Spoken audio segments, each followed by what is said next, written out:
Pluto को ग्रहों की श्रेणी से क्यों हटाया गया? प्लूटो एक ग्रह क्यों नहीं है?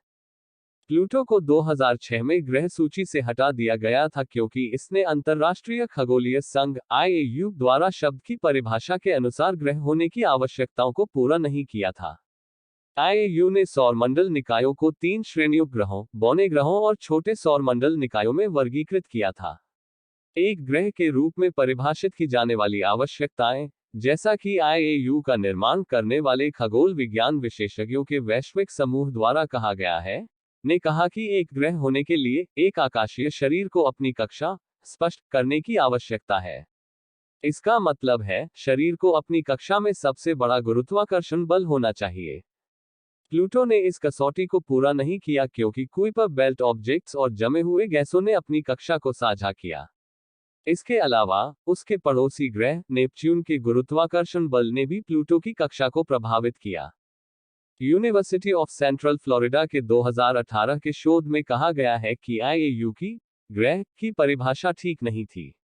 हालांकि, सितंबर 2018 में university of central Florida (UCF) के शोध ने उल्लेख किया कि प्लूटो की ग्रह स्थिति को दूर करने का कारण वैध नहीं हो सकता है। विश्वविद्यालय की वेबसाइट पर प्रकाशित रिपोर्ट में कहा गया है कि प्लूटो था या नहीं, यह तय करने के लिए मानक ने वापस प्रयोग किया, जो कि पिछले शोध के अनुसार नहीं था। अध्ययन के प्रमुख लेखक UCF ग्रह वैज्ञानिक फिलिप मेट्जगर ने पिछले साल इस मुद्दे पर ध्यान दिलाया था, कहा कि किसी ग्रह को परिभाषित करने के लिए IAU द्वारा निर्धारित मानक पिछले शोध साहित्य द्वारा समर्थित नहीं है। पिछले 200 वर्षों से वैज्ञानिक साहित्य की समीक्षा करने के बाद, मेट्जगर, जो विश्वविद्यालय के फ्लोरिडा अंतरिक्ष संस्थान में काम करता है, ने कहा कि केवल एक प्रकाशन ने एक ग्रह को परिभाषित करने के लिए कक्षा समाशोधन आवश्यकता का उपयोग किया था और 1802 में वापस आ गया था। इस आवश्यकता का समर्थन करने का तर्क तब से ही सिद्ध हो चुका था। अध्ययन के प्रमुख लेखक ने इसे मैला परिभाषा कहा और कहा कि यह स्पष्ट नहीं था कि उनकी कक्षा को साफ करने का क्या मतलब है। उन्होंने कहा कि अगर इस कारक को शाब्दिक रूप से लिया जाता है, तो इसका मतलब है कि कोई भी खगोलीय पिंड एक ग्रह नहीं माना जा सकता है और किसी ने भी उनकी कक्षा को साफ नहीं किया है।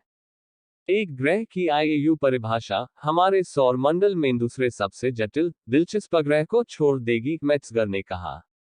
1950 के दशक की शुरुआत में, जेरार्ड कुइपर द्वारा एक पेपर प्रकाशित किया गया था जो ग्रहों और क्षुद्र ग्रहों के बीच अंतर करता था कि वे कैसे बने थे।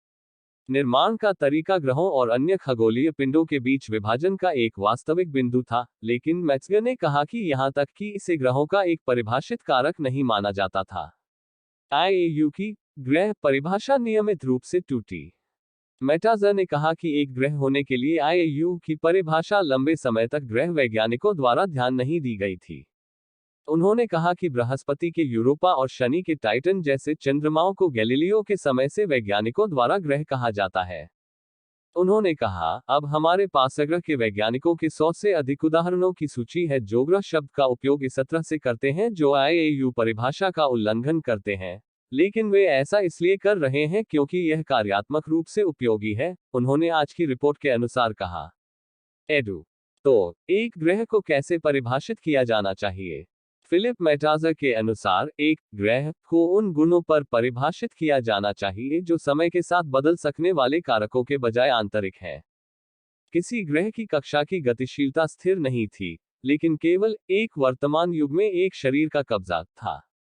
चूंकि वे लगातार बदल रहे हैं, वे एक खगोलीय पिंड का मौलिक विवरण नहीं हो सकता है।